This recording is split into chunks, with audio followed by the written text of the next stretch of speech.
Hey, welcome to 20 Minutes Self-Development with me, your host, Tam Dillon. 20 Minutes Self-Development, the podcast that's all about focused, effective self-development, one tool at a time. In each episode, I'll be introducing you to a specific practice or technique, and I'll be diving into why it matters, how it works, and how you can integrate it seamlessly into your daily life.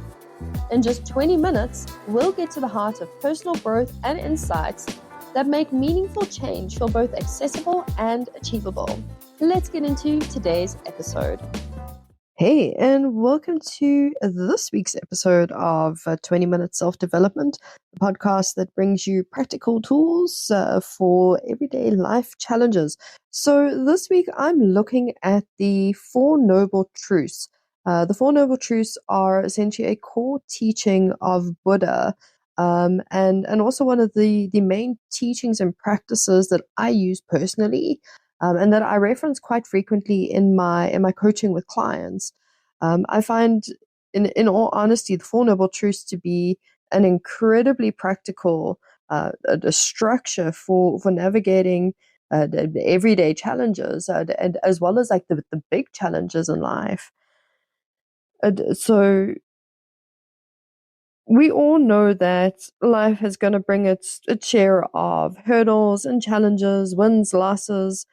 So having a straightforward framework it can really make such a huge difference in how we're coping. So for me, the Four Noble Truths really provides like just that, a clear way to understand what's going on and what can I actually do about it. And the simplicity of it is probably what draws me to this framework the most. So in today's episode, I'm going to be breaking down each of the four truths, explaining why they matter, as well as tips into how you can put them into practice in day-to-day life. So let's get right into it. Let's discuss what the Four Noble Truths are. So in a very simplified way, the Four Noble Truths are saying that, yes, life has its stresses, its sufferings, its hurdles, its challenges, its discomforts. There is a specific cause for them, and they can actually be reduced or stopped, and that there's a pathway that shows us how to do that. So if we want to put it simply, the Four Noble Truths is essentially it's that a four-step program. And I'm not one of those coaches that's here to sell you one of these, this magic formula. And if you follow these 5 steps, your life is going to change forever for the better, and you're not going to have any challenges or obstacles. I'm definitely not one of those coaches. So that's what I love about the Four Noble Truths, is that it is essentially a 4-step simple framework structure, but it doesn't say, if you do this, then, life's never going to throw any more challenges at you. Life's just going to be a breeze from here on in. Rather, it's grounded in just pure reality and common sense. And also there's already natural flow and progression between the truths. They just naturally flow into one another. So truly, I love the structure and the framework. So they really they get honest and they're real. Like they say, like, yes, like there's going to be hardships in life, but it's okay because there's a reason for it. There's a way to deal with it, and here is a set of practices that you can follow in order to maintain following these truths. So we can look at the Four Noble Truths as almost like a cycle or a process that we can follow. So when we want to understand when something, maybe feels off, or, the reason for what's going on, it helps us to come from a place of more equilibrium and more clarity. So let's get into understanding the truths individually so we can unpack why we're getting such great equilibrium and clarity from this framework. So let's look at the first truth. The first truth is dukkha. So the Buddha says all existence is suffering. And you must be thinking like, wow, Tam, like that is a terrible philosophy to be to be teaching others. But like let's break the philosophy down and let's understand it from a practical perspective. So all existence is suffering, and the Buddha is not wrong. Like in a real sense, life is always going to have some form of suffering. We're going to lose loved ones. We're going to lose beloved pets. We're going to lose jobs. We're going to lose money. We're going to lose possessions. We're going to lose connections. We're going to lose things. Things are going to come and go because life is transient. There's impermanence in life. That is a natural fact of how life works. So there's always going to be consistent shifts and changes throughout life. And what we're looking at with the first truth is to simply just acknowledge that fact that that is a truth. That there's going to be struggles, there's going to be suffering, there's going to be hardships, there's going to be losses. Life is going to happen. So it's not about burying the head in the sand or ignoring the experience or the suffering or the feelings. What we're doing is we're looking at it head on and saying like, yeah, okay, like life is going to happen and life is happening right now. And that's it. That is as simple as it gets with the first truth. It's literally taking that step back and looking at it honestly and saying, okay, yeah, life stinks sometimes, but like let's move on. And let's move on to the next step, because the next step is all about understanding the cause of that suffering. So we're being real, we're being honest. Life stinks right now, but like why? Like why does life stink? So the second truth explains that our frustrations and our suffering usually come from craving or clinging. So we're attaching ourselves to something, we're clutching to something, we're wanting something. We want certain things we don't have. We want to avoid things we don't like.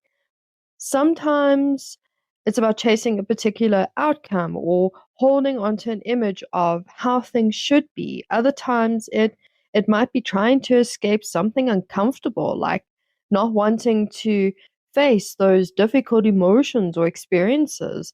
Um, so instead of like allowing life to, the suffering arises, what we're doing is we're trying to ignore the suffering. We're trying to pretend like the suffering's not there, the experience isn't happening. So we're creating an aversion towards the experience.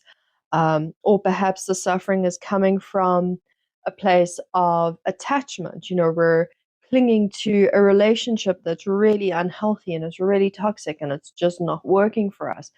Same for maybe a job that's really toxic or unhealthy. So we're clinging to something, and it's the clinging that's causing the suffering. It's the attachment, it's the aversion.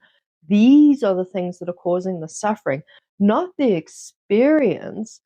It's your aversion to the experience that causes the suffering. It's your attachment to the relationship or the job or the possession that's causing the suffering. So it's not the relationship itself. It's not the item itself. It's not the job itself. It's the attachment. It's the craving. So these are the two things. These are the roots of our suffering. These are what cause our suffering: craving and attachments. So with that understanding, we can come into the third truth, which is recognizing that relief is possible. Because when we understand suffering is happening and we understand where the suffering is coming from. So let's take a very simple example. You're stuck in traffic and you're running late for work and you're feeling really frustrated. And everybody needs to just drive faster and move on at the speed that's on your terms so that you can get to where it is that you're going. And in that moment, like you're suffering, you're angry, you're frustrated, you're shouting and hooting and doing the whole thing. So you're suffering. So if you stop for a moment and pause and recognize, like, hey, I'm suffering right now, like, why am I suffering? Like, where is that suffering coming from? That suffering is coming from your craving for traffic to move faster. So your craving for life to work on your terms is actually causing your suffering. Like the people around you are not causing you to suffer. They're doing their own thing. They're doing their own life. They're could be happily like on time for their day because they left on time. They gave themselves 10 extra minutes. So the people around you is not causing your suffering. Your craving for life to work on your terms is what's causing your suffering. So here and we're now taking a little bit of responsibility for our role in our suffering. And also what we can do about that suffering. So this truth right here, the third truth, is probably my most favorite because for me it's the most empowering. Like this is where you really climb in the driver's seat and you are in full control because you're understanding I'm suffering, I'm understanding why I'm suffering, and I can choose now what do I want to do with that suffering. So life is going on around me. There is a traffic jam. That is life. That is the experience that I'm having. The cause of the suffering within the experience is my need and desire to, everyone to just get out my way so I can get to where I'm going. So that's what's actually causing my suffering. So in knowing that and looking at it through the lens of just like common sense, all these people are not going to move out of my way because what makes me so damn special that everyone should move out of my way? The person behind me could be thinking the same thing about me. There's no common sense there. And because we're now looking through the lens of common sense, we can say, well, hey, the traffic chaos that's going on around me, I can do sweet nothing about. So let's switch on my favorite song and sing in the top of my voice. If the traffic really is at a standstill, you're not moving for the next 10 minutes, pull out your book and read for 5 minutes. Like find a different way to approach the experience. So you don't have to, that you can do nothing about getting to where you want to go faster. So you let that go and you approach the situation from a different perspective, and immediately your suffering is gone because you've removed the craving. So, this is where we're now recognizing that relief is possible, the third truth. So, it's that reminder that we're not stuck in this endless cycle of unhappiness. Like, hey, the traffic's going to move eventually. Like, you're not going to be there for the next 100 years. You might be there for the next 10 minutes or 10 hours, but you're not going to be there forever. So you're not stuck in that cycle. And while you're there, you don't have to be in that cycle of suffering. Like, this is simply just where life is right now. This is just what's happening. There isn't anything I can do about it. Maybe I'm sitting here for a reason, and maybe it'll make sense later on. Maybe it won't. But right now, cannot do anything about the traffic. So, let's just roll with it. So, let's say craving is the cause. So with the traffic example, a craving for the traffic to move out the way is the cause of the suffering. Then you work with that craving. And by doing that, what you do is you relieve such a huge chunk of your stress. You really just remove like such a massive part of that suffering. Um, it's really about loosening those mental knots that keep us fixated on what it is that we want or what we don't want. And when we see that our attachment is making us uneasy, we also get to see that we have a choice. And like I say, that choice right there, that is your power seat. That's you climbing in the driver's seat and being like, okay, cool, how do I want to drive this car now? Because I know what the car is. I understand the vehicle. How do I want to drive the vehicle now? So I love the third truth. It really is just such like it's that PowerPoint of the framework that you're working with. So what this helps us do, it helps us develop a more flexible outlook that allows for change. It allows for imperfection without losing our sense of balance or equilibrium. Just because life isn't flowing the way we want it to right now doesn't mean that, our entire existence is, crashing around our ears. It just simply means that right now this is just what's happening, and that's okay. Like, let's go with that. So it's okay to have imperfections in life. It's okay to have bumps in the road. It's okay to have obstacles, because all existence is suffering. Life is going to happen. Suffering is going to come up. By seeing and acknowledging the suffering for what it is and when it is, understanding its root cause, removing the root cause, and finding that relief. So you're now moving and you're progressing forward. And there is practices that help you maintain this consistency of seeing suffering for what it is, being honest and being truthful, seeing it and being honest about it, being realistic about it. And that brings us into the fourth truth, which is the path, the pathway out of suffering, which is essentially, this is our eightfold path. Now, over the next couple of weeks, I'm going to be chatting about the eightfold path a fair bit. So look out for my articles and blog and podcast episode coming out for that, because the eightfold path really is, I mean, it's a crucial aspect to the Four Noble Truths, but also as a set of practices. Like, if you want to have anything put into your toolbox, alongside obviously self-awareness, the Four Noble Truths and the Eightfold Path are a phenomenal toolbox for anything in life. In all honesty, I mean, I've lent on those tools countless times for navigating the death of my brother, the move from one country to another, like big, huge life changes, and also for the simple things, getting stuck in traffic, uh, life not working out the way that I want to. So for the big things and the small things, these practices, and leaning into the framework of the Four Noble Truths and utilizing the practices in the Eightfold Path, like, you really don't need much else. This is why I really do bring it into my sessions quite regularly. If you want to learn a simple practice, like, come book a session with me. Like, let's work through this. So with that fourth truth, that eightfold path, to put the eightfold path very simply, it's about cultivating practices around awareness, and around integrity.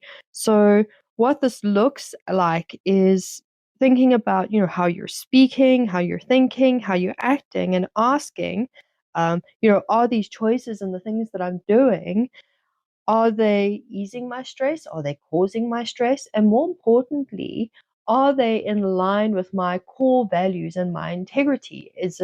Am I operating and thinking and speaking from a place of integrity and ethics, honesty, truthfulness? So that fourth truth is really hinging off of having a strong sense of awareness, and a strong sense of integrity. So awareness and integrity, are essentially, these are the ways out of suffering. So when we look at the four truths as a framework, we start with acknowledging the discomfort or the suffering or the cause of our stress, no matter how big or small. And we then look for where we might be clinging or craving, so understanding the root of that. Next, we remind ourselves that we have the ability to release ourselves from that craving or from that attachment, that we're not tied to it, we're not stuck with it, and that we can move past it. And that's where our point of control is.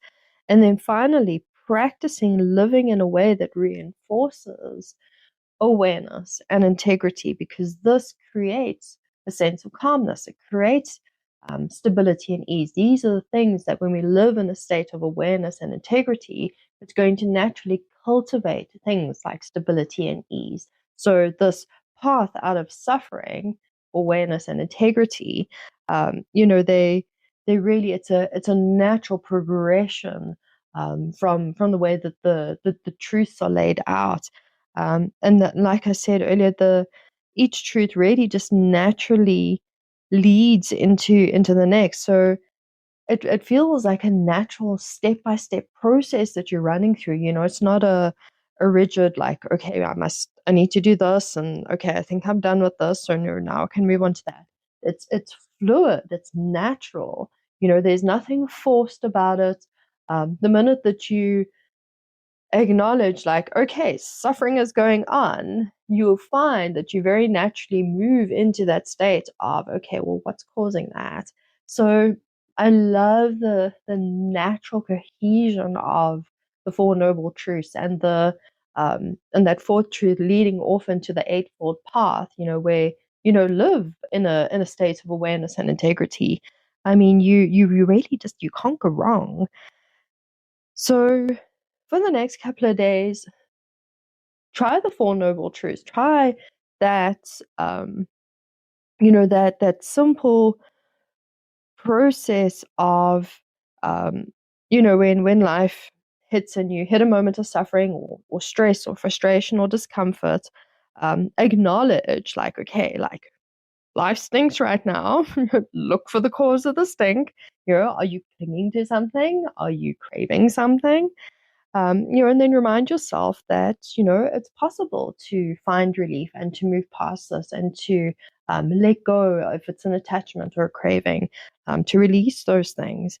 And that from there, following that path of greater awareness, living in integrity and in alignment with your values. It really is just such a gentle but really powerful framework that just helps to keep stress, like, in check. Um, and it's just such a simple way to maintain better balance in day-to-day life. When the big things do hit, you feel um, more equipped to deal with those bigger things, because you can identify, all right, suffering, let's go, let's do the process works. So for the next couple of days, like, try the process out, work with the framework, and do look out for my article and my upcoming episode on the Eightfold Path, because it really is a set of beautiful practices to integrate into day-to-day life.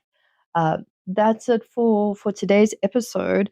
I hope that you find the Four Noble Truths a helpful, simple framework, and that you can find why I use it in my coaching.